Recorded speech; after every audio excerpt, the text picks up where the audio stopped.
Hello and welcome to the Warp Shelf. I'm Frank Duran. I'm Deshaun Vasquez. And today we are reaching into the pile of comic books. We usually are doing films, but today we're reaching back into the pile of comic books and taking back what's worth keeping.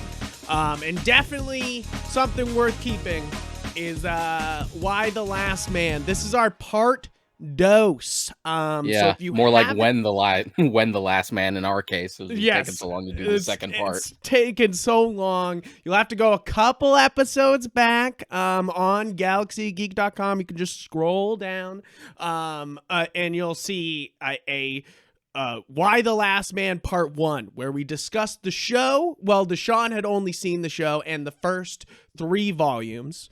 And then today we're going to be looking at the First, volume 4 and volume 5. 2.5, and this is the latter 2.5. Yeah. And because it's like 5 books / 10 volumes, and that's where the halfway point would be.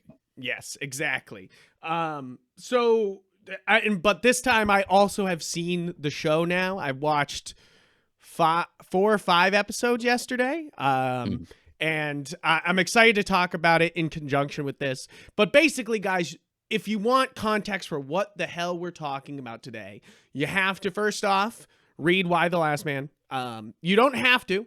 We're just going to get deep on it. So if you want to like book club it with us, pause the episode, read some Y the Last Man, come back. It's on every comic platform. It's not like it's hard to get. It's DC I think Vertigo. Last time, when I still had a Comixology Unlimited account, like all books for Y the Last Man were included with it. Nice, that's dope. And I, if you have that, absolutely, this is something you are missing out on if you have not read it. And that's basically we're not going to summarize the first 3 volumes. We're just going to be talking about 2.5. Well, yeah, right, because, technically we did that 3rd volume, and I put it over there. Where the 3rd volume is, we're going to talk about the second half of that today, and then we're going to, and basically, we're going to go deep. We're going to get into some nitty-gritty. We're going to try to analyze what this ending is, because that's the big thing about Y the Last Man, I feel like, is it was very predicated on having a good ending, because it's a great series. It's awesome. But if they were not able to do a satisfactory ending, this would have been wash, same thing for Preacher. I feel like Preacher's great, but if it didn't stick its landing, which it definitely does, it's like it wouldn't have worked. And I feel like doing an ending for a dystopia is a little tougher than most other subgenres, potentially. It's just one of those things where, because the genre puts you in the middle of just like the world has changed, whether it be a post-apocalyptic or in the middle of its apocalypse, like there's no way we can really end it without feeling it cheap, as if we're going to completely change the world. Maybe you have to do it in a way where it doesn't feel like it undermines the stakes up until that point.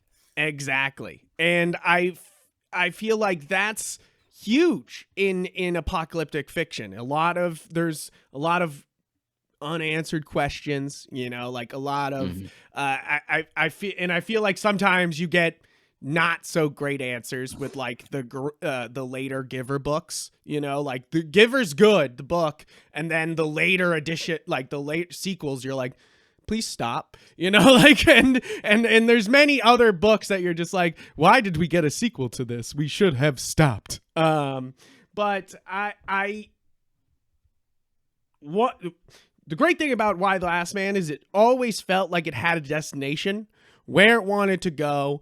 It feels, now that I've read this and watched the beginning of the show, which reminded me, of course, the beginning volumes, is that Brian K. Vaughan must have plotted this out, like he really must have wrote this out, because it comes back so full circle. Everything really comes back. He seems like that exact type of writer. When Saga went on hiatus, He was literally just like, no, this is the literal halfway point of the series. We're going to this exact issue before we're done. Right? You're like, damn, how do you plan that shit so far out? But that's which seems like the primary issue with Ex Machina, because I have Ex Machina. Where is it? Where is that sucker? Right here. I mean, to be fair, Brian K. Vaughan is one of the living greats right now. We're going to like nitpick some stuff, but like understand how much respect we have for this fucking man. You know, like that this man is like, I mean, you've seen our Invincible episodes. It's like we've talked about Brian K. Vaughan a lot, I feel like, in this podcast. So Invincible is Robert Kirkman. Sorry, fuck. I knew I was fucking something up the minute it came out of my mouth. I was like, that's not right. Brian K. Vaughan is Y the Last Man. He's Ex Machina. He's Saga. He's the first run of Runaways. Yes, absolutely. And I think Whedon was like the run after his. Yeah. The man's a legend. There's a reason why they put the Stephen. I mean, of course, you know a book's going to be good when it's got the Stephen King review on the front. By the way, you know you're like, oh, they sent it to the fucking King, and he says the best graphic novel I've ever read. You're like, holy shit, dude. You're like, that's a crazy fucking thing to say, and he's not fucking wrong. This is a masterwork, guys. Yeah, like this absolutely. really is. It's one of those things that I kept saying that the ending has to stick it, and it really does, man. Yeah, I was really satisfied with this ending, even that's why though I brought up he like. And of course, we already said it. Spoilers. You got to read this. You got to watch that first episode. But like, and of course, this is a really old comic at this point. So, and the show got canceled, so I'm not exactly spoiling the show. And the show went off. I'll fucking talk about it, but they were like, "What? No." The reason I brought up Ex Machina in regards to like him plotting out his endings is I feel like Ex Machina seems to be like the one series that I've read from him that seems like the publisher was just. It seemed like Vertigo was just like wrap it up, and he's just like, well, I had more plans. So I'm going to do my best. And it ends on a decent note, but it's just one of those things where, like, I feel like this book, even more so than your others, could have gone on for like 3 times as longer. There's shit we could explore with this. But there's always stuff like that. I feel like the main one, of course, for Gundam is F91, where he wanted to make a series, and they were like, "Nah, you get a movie," and he was like, "Fine, I guess." Like, you know, like, and made and shoved it into a movie. You know, yeah, that's the same thing that happened with the original Full Metal Alchemist anime. Yes, where like exactly. Conqueror Shambhala was supposed to be sort of a mini series to wrap it up, and they're just like, "You get one movie." Fuck. Okay. And yeah, it's a little rushed in places, but it's about as good as we were going to get. But that's sort of the thing. That movie is the actual finale to the original anime. Yeah, right. It's not like it actually I also get sales why a book like Ex Machina might not have done well, because it just leans so heavy on like, I'm the mayor of New York, and this is post 9/11, and there's like a little bit of superhero shit in it, but it's mostly politics. Like, you're just reading House of Cards shit. I feel like that's the thing about Y the Last Man is it's got such a wild hook, you know, like the whole time it's got the wild hook of like, he's the last man on Earth, and what does that mean after all the men just suddenly die at the same time, you know, like, and they keep that as an exercise for everything throughout this, you know, like this whole book is just like, okay, what does that mean for Yorick's psyche? What's that mean for all these women's psyche? What kind of things would they go through when losing every man, you know, like, and what are the facets of that? And I feel like, especially in the last volume here, volume 5, he really goes hard, you know, like, of like what kind of effect this has, you know, like, on everything. And I really loved that. I was like, holy shit, that is wild. And it really amps up the sci-fi-ness of this, because it's always been a sci-fi thing, but very real, like realistic post-apocalyptic. And then I feel like, since we actually get into the explanation of like what caused the apocalypse, which I kind of I want to get into that, and we'll get into it right now because I hate doing that. I keep doing that when I listen to podcasts. So I was like, we'll get into that, and then we never get into it. It goes from being like, hey, we might be able to clone somebody, to being like, your dad is still alive and he cloned 10 of you, and he fucked you up because he was jealous of his own daughter. And you're like, what the shit? Like, yeah. And but I love it because then they also give the explanation that like once they were able to clone, it was a response in the species that they were able to, it was like sent through the entire earth, sort of, that like men weren't needed anymore, and basically evolutionary just took them out.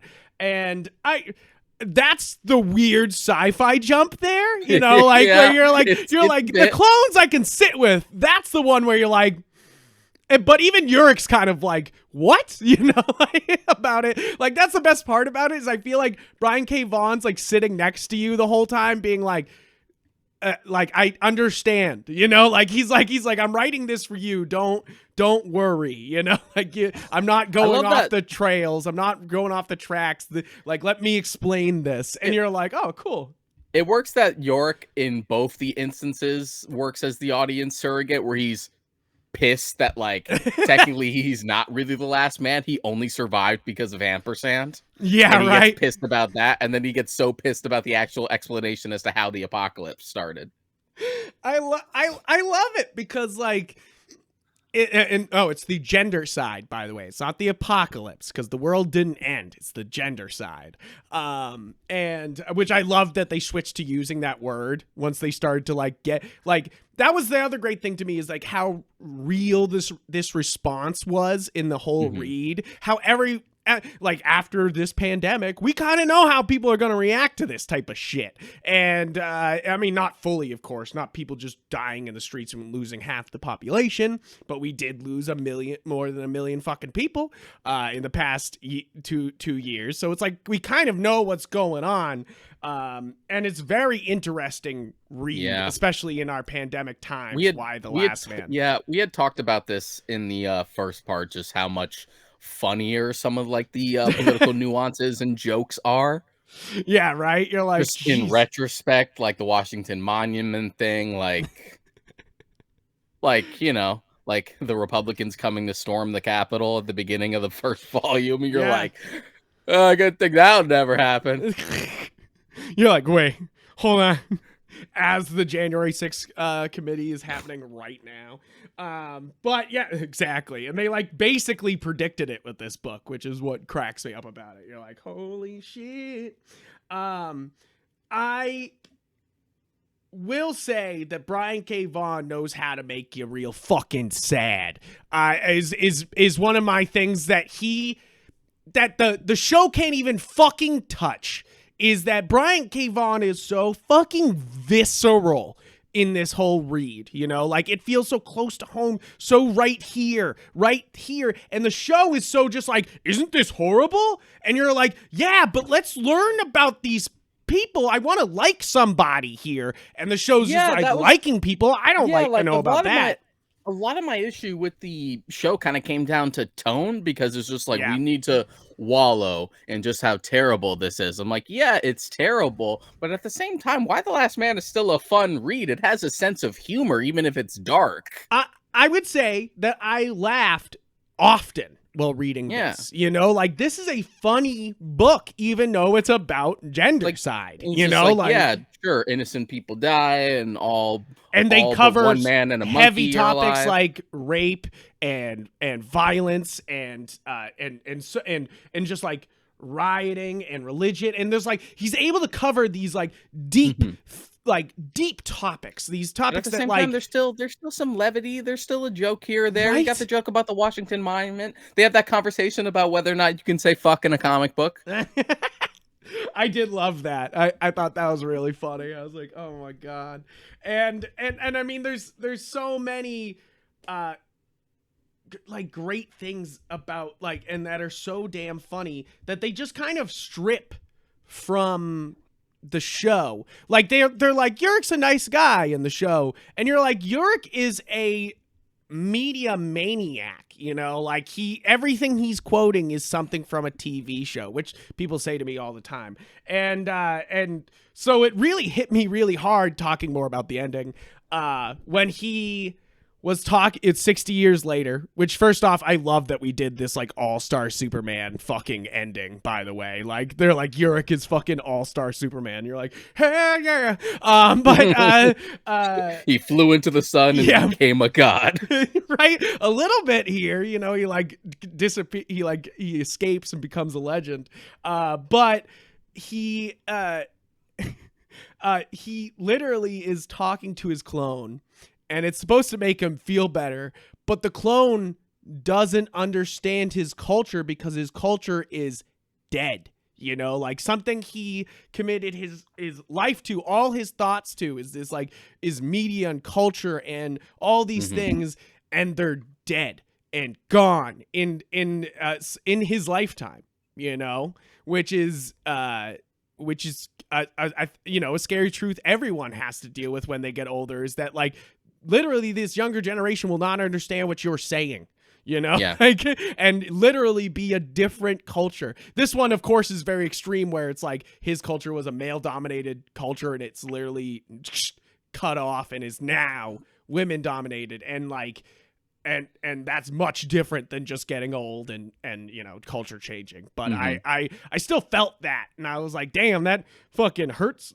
Yeah. I was like, oh, Jesus. I like openly wept reading the final issue for the first time. Dude, I was pretty caught up when they killed 350, 355. I literally, like, it went from being one of those things where I always liked the character to the final volume being like, oh, I love 355, you know, like, and then it, like, Yurik finally being healthy for a second, and then wham, you know, like, and you're just like, okay, it just fucking, that frame of her bleeding from the head fucking took me out, you know, like, it just fucking, I was like, it shattered me as much, you know, like, you can see it on his face. That's why you have to give it to Pia Guerra for the art in Y the Last Man.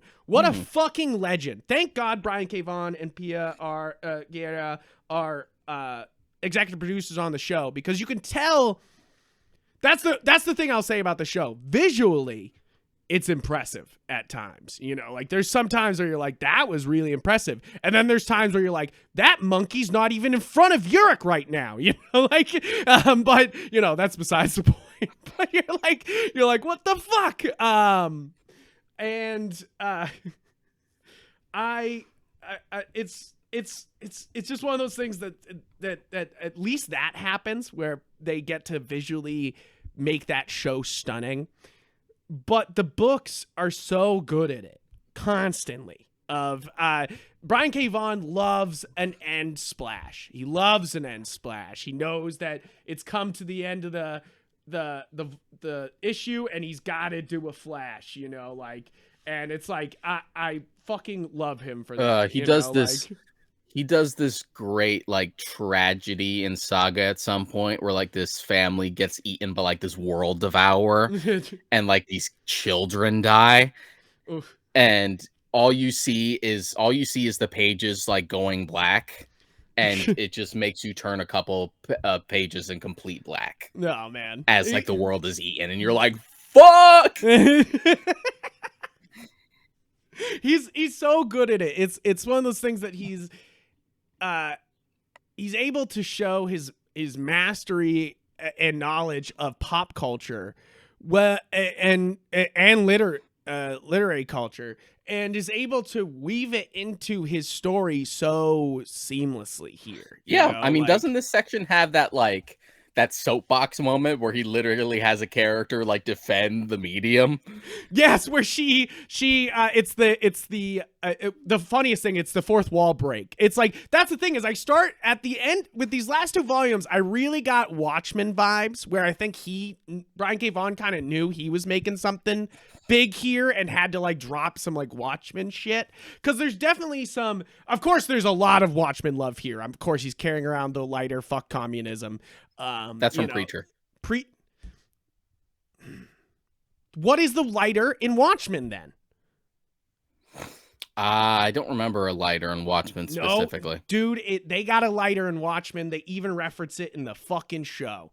I'm going to look it up right now. But like the fuck communism lighter is Jesse's lighter in Preacher. Yes. But I'm pretty sure lighter. I'm going to get some weird shit now that I've typed in fuck communism into my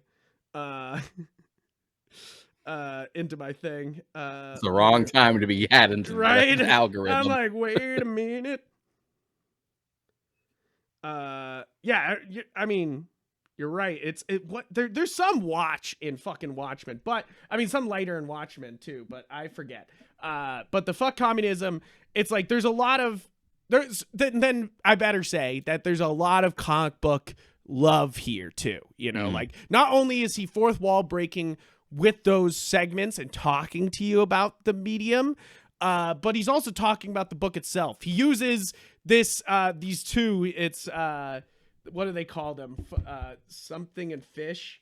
And it's like, and it's just one of those things where they use it to kind of break the fourth wall. Here it is. Fish and Bicycle Comics, or Fish and Bicycle Films is what they named their company, which I thought was super funny.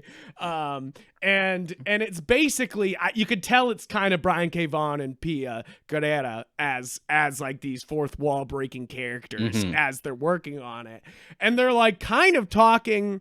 It's funny because it's always like in such earnest to make something, to make a reference on Why the Last Man. It's like all these characters are like, oh yeah, here's how I would make Why the Last Man, you know, like that. And it's so funny because then it always cuts to Urich being like, this is terrible.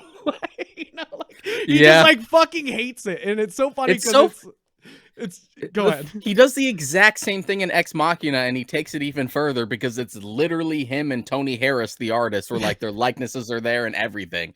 And it's about him pitching a comic about the mayor's life, and the mayor loves comic books. That's the whole thing. But it's they just keep poking fun of the facts. Just like, why would anyone want to read a comic like this?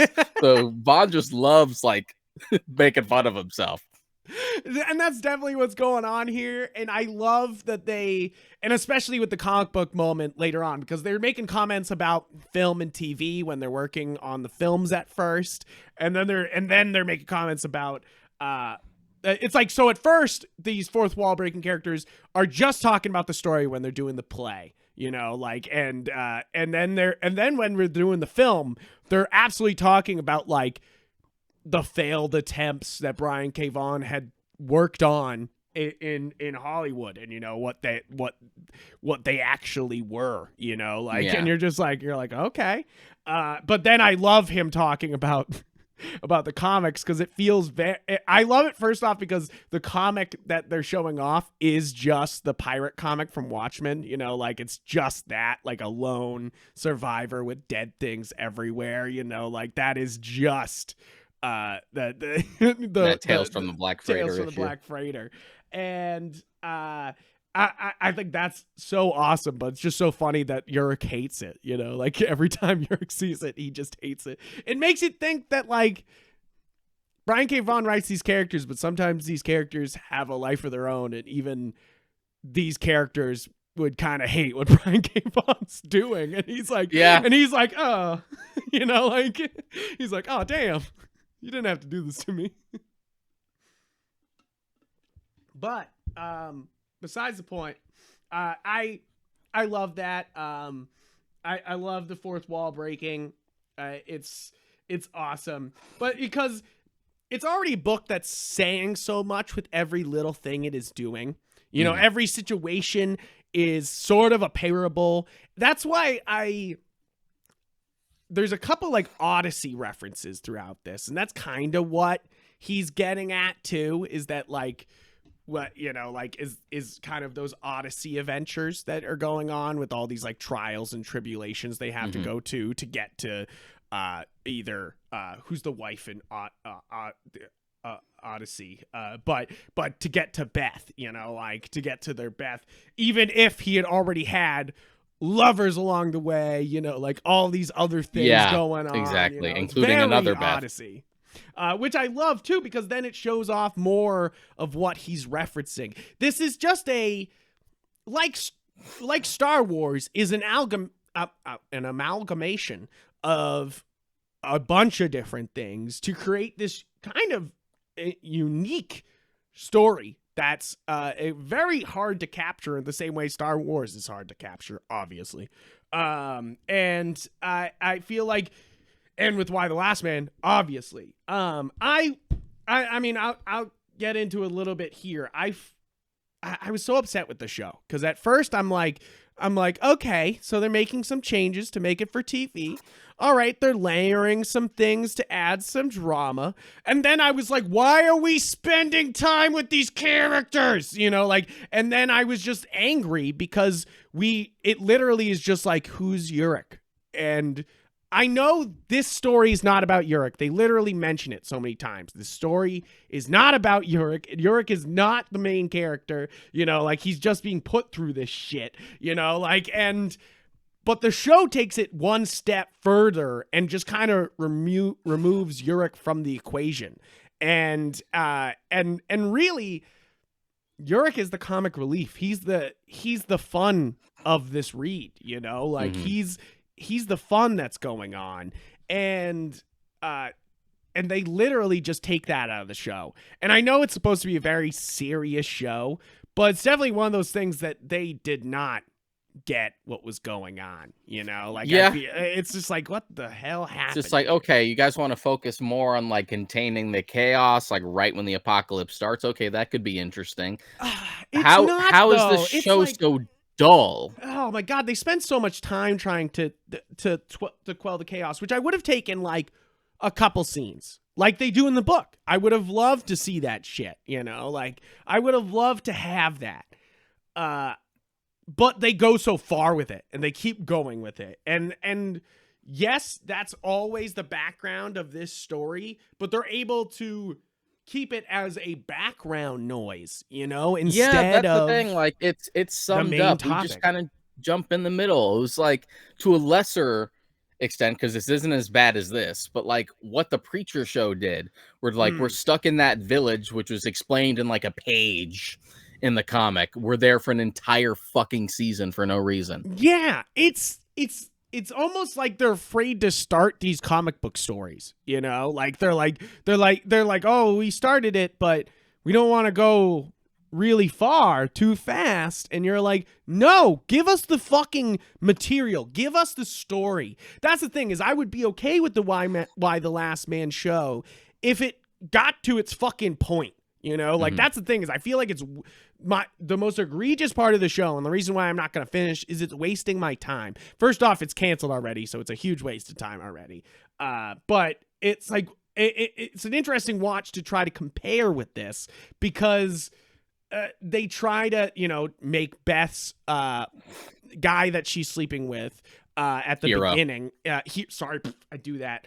Hero, the guy that Hero's sleeping with at the beginning, they make him more of a douchebag and like really push him far, where then he's abusive, and then she accidentally kills him before the gender side happens. So it's like kind of hidden that she killed him, which I dig that idea, you know, like I dig that idea of like layering that Beth feels guilty about being a murderer in a world where I keep doing that. Hero feels like a murderer in a world where they're all dead anyways. So it's kind of like, you know, like it's like, oh damn.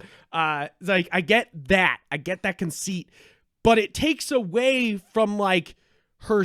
It's like, it just makes her angry instead of like full of so much sorrow that she's pushed to these crazy Amazon lengths, and that they don't start going to the Amazon lengths and instead go to these off characters with with Hero instead drove me up a fucking wall.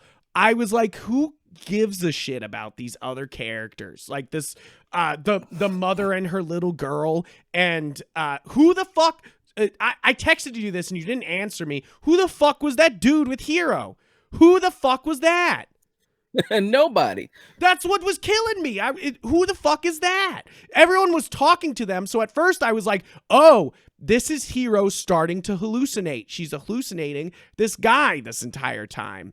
And then that this guy just kind of lives along with Yurik at the same time completely deflates the entire point of the show. It really does. And maybe they explained it that it was it was a trans man instead. I think they did explain that he was a trans man, and that was what was going on, and that's the reason why that he didn't die. But it's one of those things that it just I want inclusion. I want inclusion, but what was that? I don't even know what was happening there, Deshaun. I was upset and texting you because I was like, yeah, what the fuck? I was like reading, being like, it was such a whiplash because you'd be reading this and I'm reading this while watching the show. And I'm like, wow, this is fantastic. What a masterwork. What a piece of peak fiction. And then I'm looking up going, who the fuck are you? Who the fuck are you? Like, and I know I sound like a book reader where I'm like, I didn't stick to the book. No, I really would have loved a like modern TV Why the Last Man adaptation. I really would have. Like, because this is kind of a period piece. This is very much a 2002 book. I wouldn't even recommend this to people who were born after 2002 because you might not understand what the fuck he's talking about. You know, like, which is kind of what Yurik is afraid of at the end. Yeah. I mean, like, the more selfish side of me would just make it a period piece if it was up to me. Because it's so much, absolutely. It and Ex Machina are so wrapped in like post 9/11 like mood. Feared. Yeah, the fear is so there. And now it's like, and I get what the show was doing where they were like playing on the new fears. They were like, oh, look, instead of this 9/11, there's like domestic terrorists in our, home. Like, but they already did that in volume 1 of this and did it better than that. And you're just like, it's one of those things that they really try to up the drama in the White House there. And you know what I don't give a shit about? The fucking White House. I don't give a shit about what they're up to. It was such a minor part of the actual comic. Yeah, he didn't give a shit. In the comic, you can tell. He like does a little bit of it, and then he's like, all right, we're done with DC. Get us out of here. And then never brought up really again. Yeah, and then he kills Yorik's mother off. So I couldn't believe that. When I had to like flip back and forth, I was like, wait, is that Yorik's mom? I was like, did they really kill Yorik's mom? Like, and I at first I was like upset about that because it felt like it was kind of like, oh, what the fuck? But then that they were leading to that Altair was having the same problem that 355 that Yurik had, where they all kind of wanted to commit suicide, like, and they were basically on a hell track to commit suicide, like they were like doing these things to get killed, to push people too far. And I thought that was quite interesting, that it was like kind of this emotional through line of like, a lot of people want to kill themselves, don't they? Just like, like, I mean, like, given the situation, it makes sense. Yes, exactly. It's not too far-fetched. But that's also like just the conceit of the show being on FX. I'm like, you gonna get into some of that like more harrowing stuff? Like, I'd sincerely doubt that the FX show, even if it kept on going, was really gonna get into like safe word. Yeah, no, that's the thing. And I think Brian K. Vaughan brings it up in this book at the end, is that you can do anything in a comic without having to like, go by networks or anything like that. You can do anything and cover topics that are taboo on other shows and in other mediums, like, because it would be like literally putting people through this shit, like, instead of drawing it. And that's what I think is some of the genius of Y: The Last Man, is that it's covering topics that you literally don't see talked about in other mediums, except if it's in a novel or or a book. It's like talking about like repressing your hatred of yourself, and unlocking that is like sort of tied in with sexuality, and like your trauma and sexuality and your depression are very linked in between each other. And also talking about if delusions are okay, like his delusion of thinking that Beth is alive and he's trying to get to her, it also talks about that type of stuff, which doesn't get brought up a lot, where it's like a lot of heroes are just like, we're going to do what we're going to do. And I want to go help Beth. It's like, no, they deconstruct that here. And they're like, so why, why do you need to do this? Yeah. Just the idea of like thing, making Beth a goal. It's just like, if I don't have Beth to go and find, what do I do? Yes. And I love that also in a book where it's all women, and it's and there's only women in the world. The Last Man still held a woman up as a trophy, as the goal, the end, I'll be good when I get here. And the truth is that he wasn't when he got to Beth. Like, he wasn't happy. He wasn't okay when he got to Beth. And he realized that along the way, he had actually met his best friend, and really should have stayed with his best friend. And then, and he lives for a super long time and without the goal of Beth, at all. It's just other Beth, for Beth ended up with Hero, which is very funny. Yes. Which I loved. I was like, and he ended up with Other Beth, which at the end of the day, I feel the most bad for Other Beth in this situation, because I love Other Beth. I do love Other Beth. Other I thought Beth she was is great. I thought Other Beth was great. I thought she was such a good addition to this. It's also this great, it's another thing about the holding her up as a trophy, of being like, here's a literal Beth in front of you. And you have literally here is your baby, but you're still looking for that other Beth, and you're just like, when there's a Beth in front of you, it's like, what it's so wild, the stuff that Brian K. Vaughan is covering here, it's definitely personal. And that's what I think is so great about this read, is it's not just bing bang boom comic book. It is saying things constantly, but not just saying things, dissecting things and going into it and getting deeper than most comic books, and then when it gets too deep, it knows it, it's like Brian K. Vaughan knows when he's gotten too deep and he has to do something to keep step back a little bit. Yeah, he's like, I gotta step back. And give, the audience what they want, like 355 and Toyota fighting to the fucking death almost, you're like, here's an action sequence. Yeah, it really is like, here's the action sequence you guys wanted. I also love that, 355 had, they do this false breaking into the Yakuza thing where you think it's going to be like them just tearing apart the Yakuza, and it's not really that. And I really like that too. I kind of like that false payoff, what? Never mind. That's the thing, is I feel like not only is he playing with literary references and media references, he's also playing with tropes so much here. Any trope that is available in male-dominated media, Brian K. Vaughan fucking takes it apart in these books. Just fucking rips them. And you're just like, holy shit. It's impressive, to say the least, Yeah. We had talked about it in the first part, just the amount of research required to really do a story like this justice. Yeah. Just the mere fact, because it's sort of an easy premise to be like, well, what if it's the last man on Earth? Yeah. Like all the men are dead. And there's only like the one man and his monkey, and just the rest are women.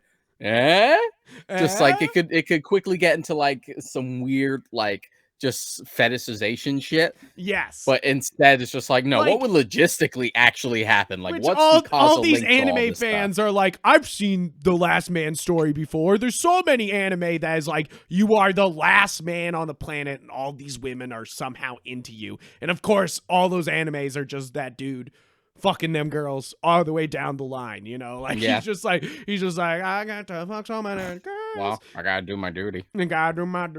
And I really like this because it takes that apart by by constantly being like, all the girls being like, I'm sure you've slept with everybody on this planet. And he's like, no, no, I haven't. But of course, then it still comes. It's like, it's funny because they say no, they acknowledge the trope, and then he still fucks up and gets other Beth pregnant, with the one time he sleeps with her, you're like, Jesus.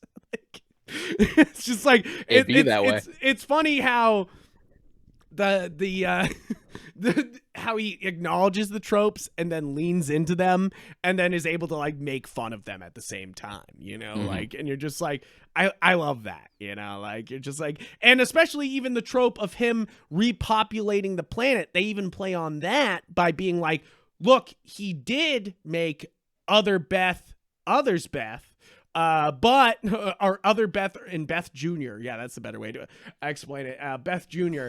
And it's like, yes, he did do that, but then they clone him to populate the rest of the planet, like, so it's not even him, so like, it's not even like populate the planet, but he doesn't get any of the fun of it. Yeah, it's just like, it's funny that like, it's like, Brian K. Vaughan is acknowledging that that like we have to repopulate the Earth, but isn't leaning into that weird fantasy shit, know, like, and you're just like, I love that, like there's just so much to love here is really it. I love how like at the end of the day, everything goes back to like Dr. Man. Yeah, right. Which is like probably that was probably like the biggest one for me in terms of the casting in the show. Like, nothing against the actor, so I'm like, this is not Dr. Man. She's not nearly bitchy enough. Like, Dr. Man should just come into a room and immediately hate everyone. The same way Yurik, it wasn't funny, like, and it's just like, and he was kind of sad. Another thing where he was talking to a kid at the beginning while he was doing his tricks instead of talking to just his monkey. And I'm like, why did we deflate the funniness of this scene by him talking to only a monkey? Why did we add a child? Like, it's just so... There's so many things where you're like, wow, Brian K. Vaughan, you can feel Brian K. Vaughan and Pia Guerrera's touching this. And then there's literally shit like that where you're like, did what the fuck, like, well, that was also a show that like went through like a lot of behind the scenes problems. Yes. Like, it went through like several different showrunners. Like, there was a massive like cast shift like last minute. Like, it was Barry Keoghan who was supposed to play Yorick. It was Lashana Lynch who was supposed to play 335. Then they got recast. Then it was supposed to be Imogen Poots who's going to play Hero. Then it got recast last minute with Olivia Thirlby. So you're like, The only constant was Diane Lane. And which is good. She's great. That's the thing, is Diane Lane, I think, is so good in the role. They just expand it too much. They go, oh, we got Diane Lane. We got to do something with her. And you're like, no, you don't. No, you fucking don't. They even connect Yurik with his mom. Like, it literally, like, episode 2 or 3, like, and you're like, kind of like, Jesus, that was like a whole fucking 2 volumes there, and they were just kind of like, nah, we're not doing that, like, and you're just like, the fuck is like, why did we speed that up? And and you can tell it's just because we have Diane Lane.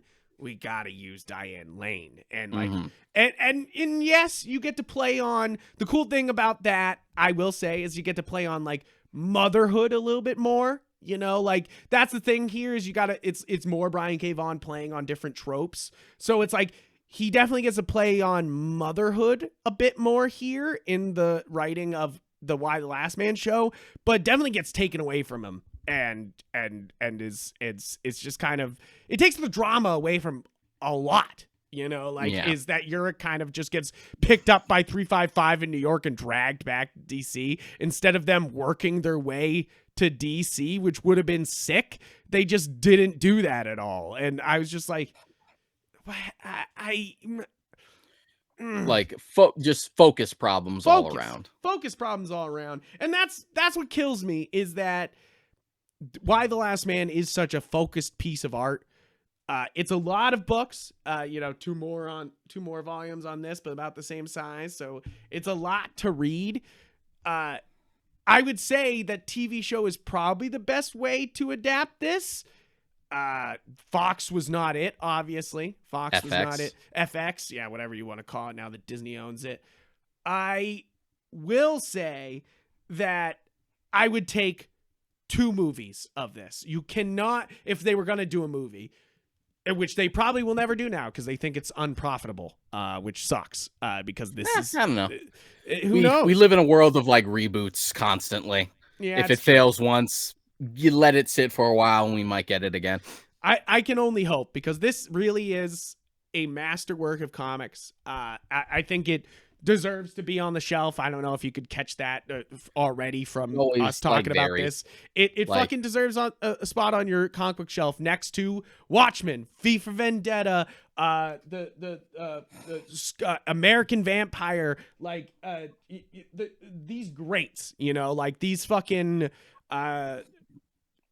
great Vertigo type stuff. It deserves its place next to those things. And that's why it's sad, is that I do think that this could be, I think Brian K. Vaughan's and Pia's Guerrera's style here lends itself to cinema and TV so well, that it could be done.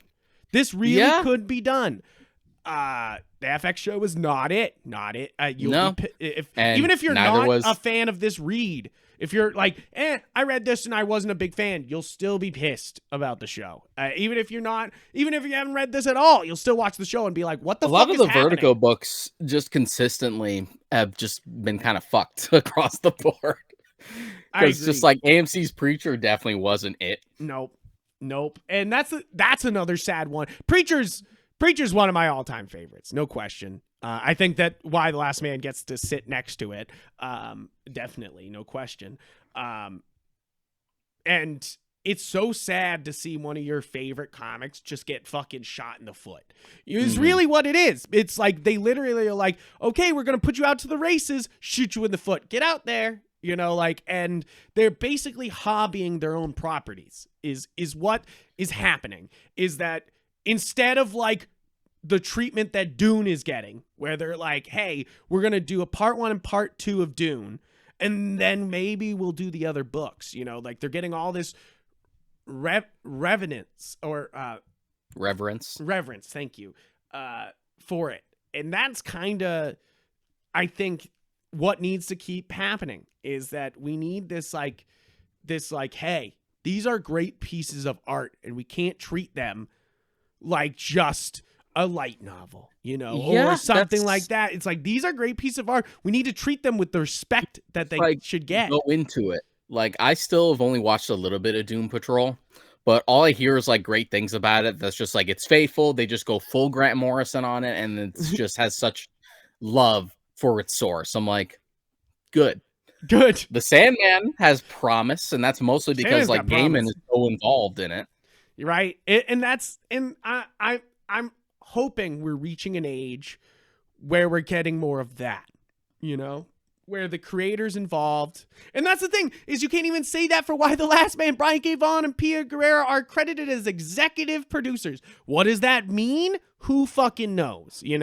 Does it mean they brought them on set and let them approve the look of some things and then they kind of kicked them out?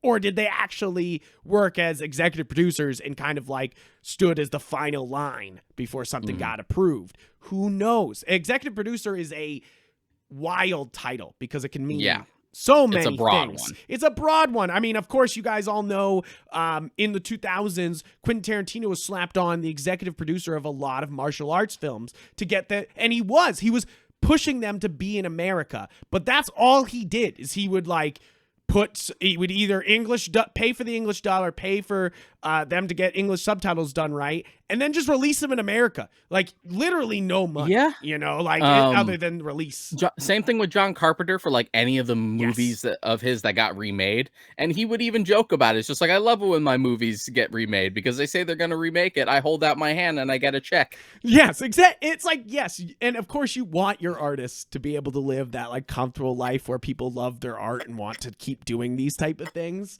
but it's also one of those things where you're like, the phrase executive producer, the title is so wide that you never really know. You never know how much they're involved. So it's like one of those things that like Neil Gaiman seems really involved with Sandman. He seems to be approving things. He seems to be looking at, like storyboards and making sure it's all good. He's, talking about the casting in depth. So he was definitely involved with that. He's like in all the interviews with the cast members and stuff. Like he's at the forefront of most of the marketing, like the press tour. Same thing with Invincible. Kirkman is actually writing episodes. I think that type of shit is important. And I to not lose the integrity of what the fuck is happening, and even, Kirkman only does the first and the last episodes, actually writing them on Invincibles so far. But, that's totally okay because at least he's setting them up on the fucking track, the reason why Walking Dead is a success at all is because Frank Darabont put them on the track and then just said, get out of here, they said get out of here to him. They said get out of here. It's just like, oh yeah, Frank Darabont, that hack. What do we need him for? Yeah, right. You're like, okay, one of the greatest directors alive. What the fuck?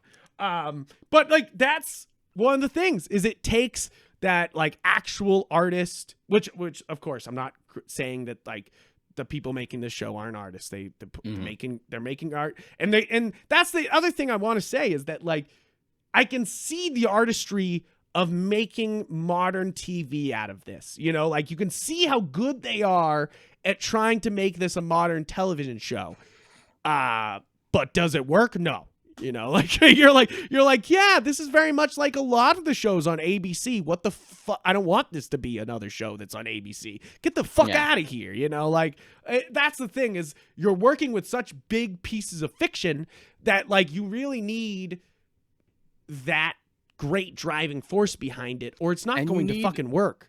And you also need to put it in a place where you're going to be free to actually adapt it if it's darker material. It's in a place to succeed is really it. Like putting it in a situation to succeed, which is important in every fucking workplace, to be put in a situation to succeed is so important for filmmaking. It's like, yes, of course, great art has been made, uphill with the wind going against it.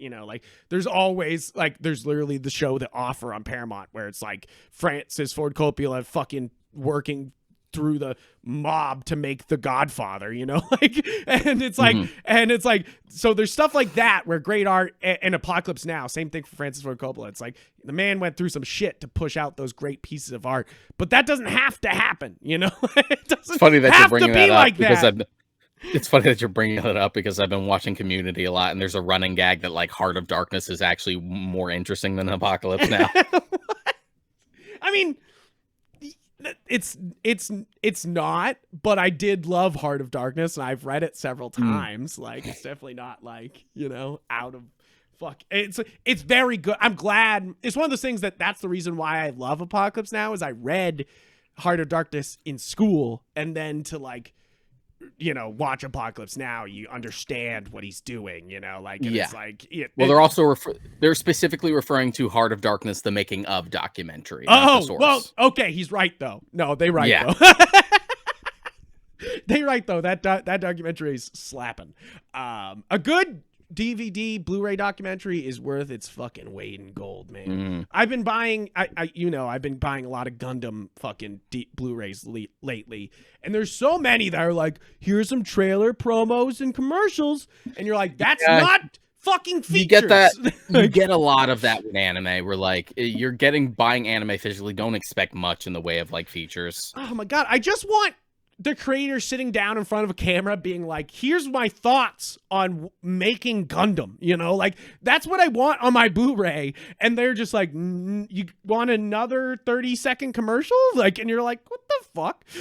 Like it's But definitely cool for some things. Definitely not cool. Occasionally you get like gold, like when the Cowboy Bebop set came out. Just like, look at this. It's super nice. The Blu-rays are literally ribbed so they feel like vinyls. Ooh. There's a shitload of on them, interviews with the dub cast, there's commentary tracks or episodes from both the English cast and the Japanese cast. Are like, this is what I want for everything. The boys Criterion Collection is the fucking, they make me rock hard for physical media because they just fucking shove this thing every fucking. The funniest thing is I went back to a previous Godzilla collection I had that this covers most of the collection, but I had it on DVD instead of Blu-ray. And it's wild how Criterion was able to take all those features, still put it on this, and then add more features, you know? Like, yeah, Shout Factory and Arrow do the same thing, where like, they just like somehow get the rights to like features from like other releases. They're just like, that's ours now, and we're gonna add our own shit. That's wild to me, you know? Like, that's so cool. And I appreciate those companies so much comparison to like the Right Stuff Anime being like, here's Gundam Thunderbolt. It came out in 2016. We have tons of features about this online you can watch, but on the Blu-ray, here's a couple promos and commercials, which are cool. The promos are all jazz, no dialogue or anything, that's cool, but that's the only cool one I've seen of like releasing all the trailers and promos, you know, like, because otherwise I'm like, I don't give a shit, bro. We've gone way off track. Way off We got on just a physical media rant. But yeah, like, I think Why the Last Man ends so well. I think it was actually the last time I think I like cried reading an issue of something. I agree. I was fucking sad. It hits home. You've gone along this journey with these guys this whole time, so it really does hit home. And it is a sad ending. I won't say it's like everyone's dead, so super sad ending, because that's not really what's happening. But he's able to do it in such a delicate, nice way that doesn't feel like a total hit in the guts, but it does kick you in the balls. You know, like it's not like a, you know, like it's not like a whole push the air out of you moment, but it's definitely like a and also ending with the alas in big letters as his straitjacket forms a Y in the sky as he escapes. God. You're like, that's something I could see being cheesy if I read it on the actual comic script, if I had access to that, but seeing it executed in the actual final page is just so beautiful. Oh man, I love it. And I love he shows what's great is they say he escaped, and then they show all these scenes of this like perfect only woman utopia, you know, like and he is just gone, you know, and then the Y with the alas, and you're just like, I love that, you know, like it's such a crazy jump. I also love that this is Brian K. Vaughan in this book, and we already said like there's already taboo topics, but like how R-rated this series is throughout the whole thing. That's the thing. Is like FX couldn't have done it. Yeah, even with their crazy, even AMC couldn't have done it. You know, like really, there is tits and ass in this fucking book, guys. Don't read this in public. Don't read this out in public like I did. They wouldn't have done stuff like Safe Word or like Yorick's flashback with like Yorick's flashback. We're like, oh, my baby came out early. Yes, which fucked me up. That's still in here. That's one of those, like, it's kind of like a Jonji Ito moment where you're like, well, that's stuck in my brain fucking forever. Fuck. Like, you know, like you're just like, you're like, damn, that's some straight up horror. And I think that's what's so great about this book is it has moments that will stick in your brain dialogue-wise. There's moments, the splash pages, which will stay with you forever, like that. And then there's just like concepts that you're sitting there like thinking about for days on end, you know, as after reading it, you know, like it's a book that makes you think more. Which does, I know some of you are hearing that and being like, I want my escapism, what the fuck? And like, you know, exited out of the podcast. But like, if if you want something that actually kind of challenges you, actually kind of like, hey, here's a fucking thought, Why the Last Man is absolutely it. I think it's a great ending. I think it comes around almost perfectly full circle. It's why I was pissed about the show while watching it, because there's so many great like full circle things that they do in this final issue that they basically kill doing in the show. You know, like they basically set up that just couldn't happen. Like the most egregious to me is that Beth reveals that she was going to break up with him on the phone at the end of this book. At the fucking end. It's a big reveal that the girl he's been trying to get to was trying to drop him 5 years ago. And they literally almost break up at the beginning of this show. So they basically take that whole drama and they're just like, fuck that. And they throw it out the window, which that for me, while I was reading that happening and then also watching the scene happen on screen, made me irreversibly angry at that show, you know, because you're just like, wow, what a great moment this is in the book. Why are you doing this? You know, the way you're describing this in like your anger sounds like me when I watched Preacher's first season. Oh, dude, and I don't even want to. It's so bad. And Tulip and Cassidy fuck in the first season just on a whim. You're just like, no, you can't do that. You can't do that. We don't get into that shit until later, and it's like possessive, and it's really fucked up. Yeah, Jesus. Like stuff like that. Like you just why? Yeah, I think this is just going to be another case where like it's funny. Why is Prime the place to be right now for this stuff? Because they're like, here's money. Will you please make us media? You know, because the next thing that's getting adapted for Brian K. Vaughan stuff is Paper Girls on Prime. Dude, we didn't even bring up Paper Girls this entire episode. Paper Girls is so fucking good. If you haven't read Paper Girls, it's literally going to come on Prime and people are going to be like, psh, and it's going to blow up because it's going, it's the next Stranger Things. As Stranger Things is going into its last 5th season, this Paper Girls is going to like pick up the fucking torch and run with it, you know? Like, I think if it's done well, can be fucking huge, you know? Like, then it would be like the 3rd one in a row for like a creator that got fucked with a bad adaptation of their stuff on a network, and then they got a good adaptation of one of their works on Amazon, because that would be fucking so funny, because that'd be Kirkman for The Walking Dead to Invincible. That would be Garth Ennis from Preacher to The Boys. Yes. Which people argue is even better than the source material. And then that would be Brian K. Vaughan for Why the Last Man to Paper Girls. As somebody who's watching Boys season 3 right now, it's so different than the book, you know, like they change so much, but keep the heart, which guys, that never fucking happens. Like, that's the problem here. Why the Last Man, the Preacher, even if they change things, if they kept the heart, I would be okay with it. Like The Boys is doing, where they're like, hey, we're going to do something completely different. Yeah, but keep I would argue the attitude and the fucking everything. I would argue that like V for Vendetta as a movie is kind of like that. Yes, I would say V for Vendetta is great like that, where they take a lot of the British politics out of the book for the movie and make it work, you know, for an American audience. And the thing is, you can always be like, I can go back and read V for Vendetta to get that deep, like, British politics commentary, you know, like, but then I can watch the movie and be like, you know. But it's also nice to just be like, V for Vendetta book is good, movie is good. They're two different kind of things. Yes, but it's not like League of Extraordinary Gentlemen, where you're like they're two different things. They're both fucking weird. You know? Yeah.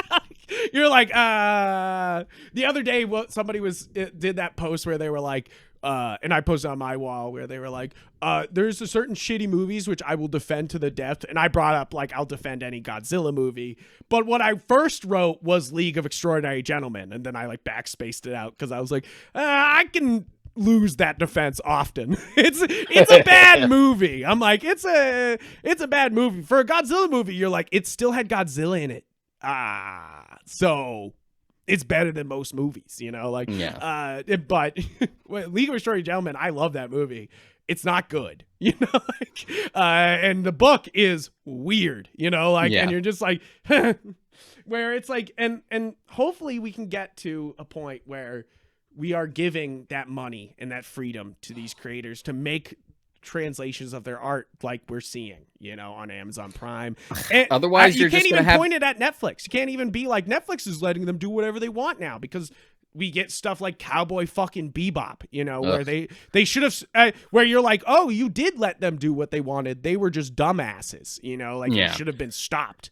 Like either you can do it well, or you're going to get into a situation where these writers are just going to do it well themselves. Yes. Like Gaiman was the showrunner for Good Omens, and he's going to be the showrunner for Anansi Boys. Like Gaiman's just like, you fuck it up, I'm going to do it myself now. So let's work together. Fuck it, I'll do it myself. Yeah, right. Use the stones to destroy the stones. But basically, guys, Why the Last Man, worth reading. Stephen King is pretty right. The best graphic novel I've ever read is what Stephen King says on every one of these volumes, which cracks me up. But he's not wrong. It's definitely one of the great graphic novels I've ever read. Absolutely, no question. In the top 10. Vaughan, just in general, is one of those authors, definitely in like top 5, maybe top 3 for like favorite comic book writers. Who I just have so much of his shit. Like, I have all the Why the Last Man. I have all the Paper Girls. I have Ex Machina. I have all the volumes of Saga. Which get into all of that stuff. Saga is already shaping up to maybe be his best work, and it's still ongoing. Right. And it's actually the perfect time to get into it because it's finally back from its break. So get into it. Now, I know, guys, we don't do much comics, so I really appreciate you guys sitting down and talking comics with us, because I know, even though this shelf is full of comics back here, we don't do much comics talk anymore. So I'm so glad you guys sat down with us, read some Why the Last Man, and talked Why the Last Man with us. For the record, I'm continuously pushing for it. It's just a matter of getting Frank to sit down and actually read these fucking things. Yes. And I really did sit down and slam this out the other day. I finished 2 volumes in one day. So I really was like, let's go. Let's fucking go. You're really slowing down 2 volumes of one I know, day. right? No, it's we used true. to be able to crush. We used to be able to crush that in like an hour. Back in the real books days, I used to be able to read this whole shelf in a day, dude. I used to be able to be like, and just like fucking. When we were in college, I'd be like, I'm gonna check out like 3 volumes worth of stuff, and I'm gonna read it basically on my train back home, and bring it back and grab something else. That kept happening to us, where we would bring like 3 volumes home and be like, oh, I got home and I finished all my reading. Now what? You know? Like, that's actually what happened with us with Why the Last Man, because for some reason, I think it was volume 4 or 5, where like our school library didn't have it. New England Comics didn't have it. Newberry didn't have it. So for some reason, we were able to finish it. Have it. Yeah, it was so weird. Just that one volume. I didn't finish Why the Last Man until after I had like moved back to Holyoke, and that was like the first thing I did because I had a bunch of free time. I'm like, let's finish some shit. I'm gonna finish reading Preacher. I'm gonna finish reading Why the Last Man. I do want to say, before we kind of finish it up, is one of my favorite things about this volume is the really great portraits of everybody. That's right there at the bottom, like Hero, Dr. Man, and Yurik and Beth on these final volumes. What was the first 2 volumes have again? They got the first 2. The first one has Yorick and Ampersand. Nice, yeah, I love that one. And then the second one has Agent 355. That's what I thought. I was like, all our mains here, all our main characters. I really love these portraits of them because Pia Guerra is quite the good artist, but it's a very set art style, so it's like really cool to see these like hyper realistic versions of the characters. Yeah, also. Same with all the covers. Yes, that they sprinkle throughout, which are wild, by the way. Like this one as Yurik as a fucking spaceman, you know, with Beth on her heels, like he's fucking there's so many space heroes you could name off for that. And then of course they get into it they like sort of do that as a thing. But like a lot of the covers do this like super hyper realistic or water paint type art. This one with the submarine and the shark and shit. It's fantastic. It's one of those like added little things that really like elevate this piece, you know? Like it's just like you're like, "Oh, already I love these characters. He's a hyper realistic version of them." And you're like, "Sick." Like you're just like, that's dope as shit. Amazing. But guys, thank you so much for listening to this review. Check out the first part. Check out our other episodes. We got tons of episodes. Even comic book related. We had like how to get into comics, how to get into Batman comics specifically. We talked about what the definitive Batman means. We had a two-parter for Watchmen and its adaptations. Yeah, we've done a lot of like straight comic book coverage, but of course we've also done superhero shows and TV and movies. So definitely that's kind of our main bread and butter, is just kind of comic book and comic book related stuff, which I guess you could count Star Wars as too. So you know, that's mostly what we do. It's all geek shit. That's all geeky shit. Speaking of geeky shit, go to www.galaxyofgeek.com to check out every episode of this podcast in all its forms, in its video form here on YouTube, where you can see our beautiful faces, but also in all audio forms. We're on every podcast platform, so check it out there.